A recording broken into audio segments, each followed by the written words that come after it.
What is up, guys? It is DMG here, and today we're going to be looking at the SBC Talisca Rulebreakers card, and it does have a decent card on him. Now, in terms of the SBC itself, this is what it requires: 1 Brazilian, 85 rated squad, 60 chem. Now, the Brazilian part's easy. Obviously, the 60 chem is pretty easy as well, but 85 rated for an 84 rated card who looks decent, and again, we'll see how he is in game, but 85 to me seems a little bit too expensive for my tastes. I would prefer, an 83 with an inform, or maybe an 84. I think that would have been just a little bit better. 85, as it stands currently, is going for around 60k on PlayStation, 70k on Xbox, and this came out around an hour ago, so once the price settles, it's probably going to be around 50 to 60k on PlayStation, 60 to 70k on Xbox. So looking at his card, his pace is the thing that got upgraded the most. Now, with these Rulebreaker cards, you see a couple of things that get upgraded,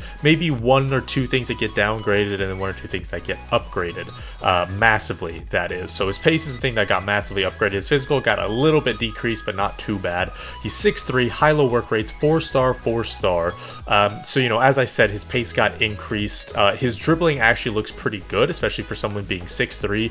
His agility and balance are pretty. His agility itself is very good. His balance for being 6'3" is good. His actual dribbling is not bad. And what's interesting about this card is you could play him either as a false 9 type of striker, you could play him at cam, you could play him at striker itself. So I'm kind of wanting to see how this card does on its own. So what I'm going to do is I might just leave him with no chem style for now, just to see how good his dribbling actually is, and then if we need to boost it, then we will. Okay, so we're going into our first game, and that's a pretty good team. It's a hybrid. Haven't seen Ziyech in there. There's a BPL, and then obviously Bundesliga, 2 of the strongest leagues that we have. Now, in terms of Talisca, we're going 4-4-2, and we're going to have him as a target man, which is essentially going to be kind of that false 9 role, that hold-up second striker role. And again, we do not have a chem style on him because I want to see how his base dribbling feels. Now, one of the things I'm actually most looking forward to is his high-low work rates. Actually, I've noticed that's very good this year, so we'll see if there's anything, see if he can do anything there. Okay, his run making is actually decent. He goes to some open space. Unfortunately, I just couldn't find him, and he was marking the pass there. But getting into that open space is not bad. Talisca, where do you go? Where do you go? Again, I have him on target man, so he's kind of sitting top of the box, which is where a target man should be. I haven't really seen him get on the ball too much, despite being open a fair amount.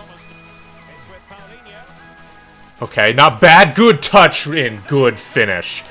Those little diagonal runs, he actually, I don't need to do that. He's doing that on his own. Very good touch inside there. Takes that quick touch and then finesse shots. I think he actually has the finesse shot and outside the foot trait. So those types of shots will be going in more often than someone who doesn't have those types of traits. Oh, this is actually a good build-up play. Okay, now where do you go here, Talisca? Where do you go? Ah, that's not... Dude, if it goes to the right player... I mean, his positioning wasn't bad. I couldn't really go anywhere, and the guy was marking Talisca at the same time. So it was kind of hard to do anything. And there's Tashira. Talisca sitting at the top of the box. Now, that could be a little bit of a target man type of thing. I have Tashira on get in behind, so Talisca not being in the box, I don't blame him that much for. It was more so the instructions. But we may have to kind of switch things up to see if he actually does position himself well if he were in that scenario. Talisca. Okay. Finesse. Ooh, okay. Okay. I like the finesse. I like the finesse. And he does seem pretty good on the ball. I have noticed you kind of have to compensate a little bit for it, unfortunately. Weak foot. Oh my god. Okay. Shooting-wise, he's nuts. Shooting-wise, he's nuts. He did get one on his weak foot as well. The other one was a finesse off of his strong foot, so we can obviously tell that his shooting, his finesse, weak foot, whatever, if you're going to shoot it with him, it's going to be a goal. Second game, pretty good team. They have got that Inaki Williams in there, Costa.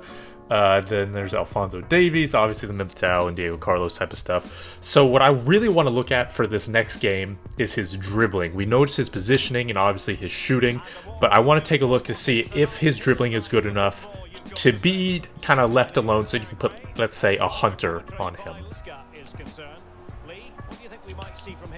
Oh my god, I think he's off, but Jesus Christ, what a pass.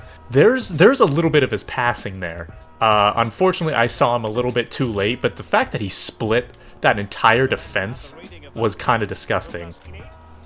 Talisca, give me something here. Yo, dude, his positioning is actually nuts, to be honest. Oh my god, how did he get around that? How did he get around that? Jesus Christ, that's so lucky. I'm sorry it is. It was a good run, but the fact that he was able to get through all of that was kind of ridiculous. Yo, can it switch me to a center back, please? Okay. Talisca, he kind of drifts out wide a little bit. Don't really want him to there. One of those games. One of those games. Alright, so what I'm going to do is I'm going to switch around and I'm going to have Talisca as the main striker going forward. And I'm going to see how that does. No, he's not. He's not actually playing. Okay, screw it. I'll just go. And then there's Talisca right there. Yeah, I'll take it. Okay, so Teixeira does tend to drift out wide. I mean, he's the striker in behind now. Supposed to be staying central, and he's just not doing that.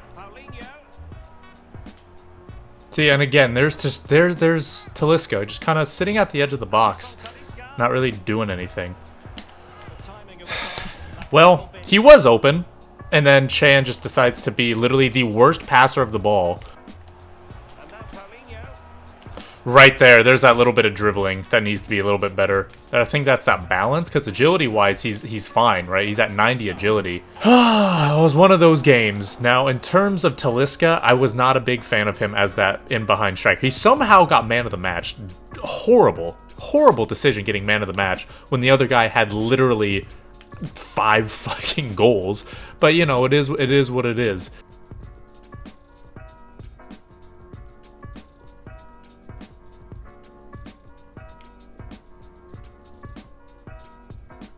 So let's take a look at Talisca's goals. This one, again, it was mostly a run-through. Now, the fact that he got away with this is atrocious.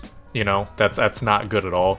And then for his second goal, we just ran through the entire defense. He wasn't playing, his controller was broken or something like that, right?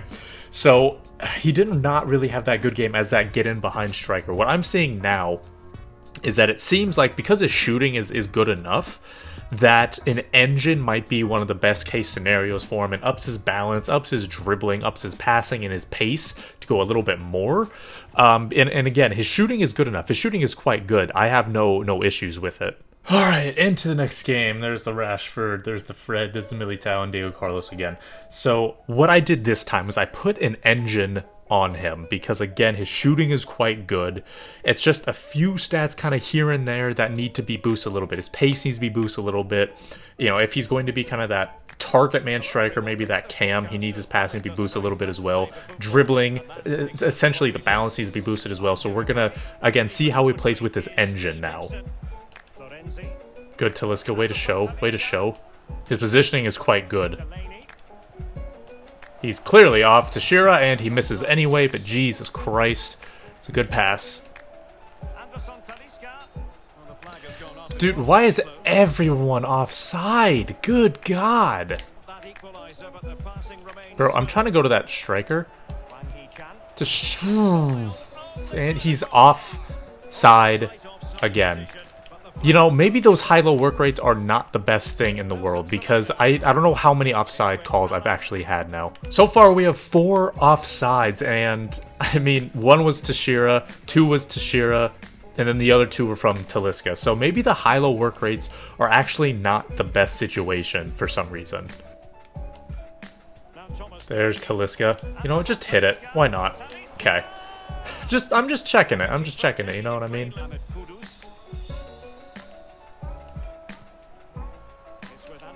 Yes! Yes! There we go! That is what I've been literally waiting for this entire time. Talisca to get that ball, turn, and then find Teixeira. He finally is able to do that. And I mean, before, It's mainly just because he's been trying to like get in behind for whatever reason, and again, that's not his position. I've had to change his instructions to a false 9, and so far that's been a lot better. We've gotten a lot more chances already, like honestly just as many chances in 10 minutes of in-game time versus one entire half. I like that positioning. I like that positioning a lot, Talisca. Oh, pen! Let's go. Let's go. Talisca does not have very good pens, so we're not going to have him. We're not going to take it with him. Florenzi, you are a god. I think he either got 1 or 2 goals, or no, excuse me, he got the assist. That's right. He did that little chipped through ball to Teixeira, which I mean that was fantastic. That's another man of the match performance. I mean he shouldn't have gotten it from last game, to be fair, because I think he didn't play that well. But overall, I think he actually played fairly decent.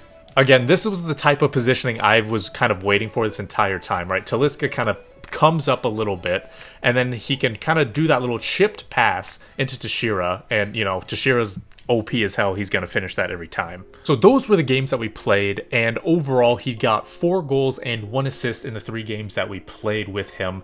Now, if you look at his card, it looks very good overall. At the same time, there's anything that really stands out. And that can either be a really good thing or a really bad thing when you have cards like that. It's bad because you don't really know what to upgrade, and you may be leaving, you know, some things on the table as, you know, compared to someone who has, let's say, very good pace, very good shooting, but not very good dribbling. You know exactly what to upgrade. You upgrade their dribbling. On this, you don't really know what to upgrade because, again, everything's just kind of good, but nothing's stand out. So you kind of have to kind of mix and match and see what makes him good for you. High-low work rate, 6'3", 4-star, 4-star. Again, that's all well and good. He's got finesse shot trait, flare, outside of the foot shot, so that's obviously very good as well. And I did feel as though the engine, it really made him a lot better. You know, I mean, agility 95, balance 89, dribbling 95 as well. His shooting we already saw was very, very good. It just really depends on what you really want to do here. Now, in terms of the price, again, he's untradeable, 60k on PlayStation, 70k on Xbox, maybe a little bit less. And I don't know if that's really worth it because I would say it's a good card, but the links that you have to put him with are not good. I am not a fan of Paulinho. I mean, Teixeira is good, but you know, you really need some other Brazilian, which is it's not a hard thing to do. There are definitely other Brazilians that you can link up for sure. You can put Fred in here for all, you know, for all that matters, and you can just have him off chem. That's not a big deal whatsoever. But you know, in terms of just links overall, he doesn't really have a lot of them. You know, I'd probably give him like a 6.5 out of 10 in terms of everything, the value, the price, obviously untradeable, and then how he performs in game. Yeah, I would probably give him a 6.5. So that is going to do it for this video, guys. Hopefully you did enjoy it. If you want me to review anyone else, just let me know and I'll try to get that done for you guys. But like I said, that's going to be it. Thank you guys so much for watching. This has been DMG. Peace.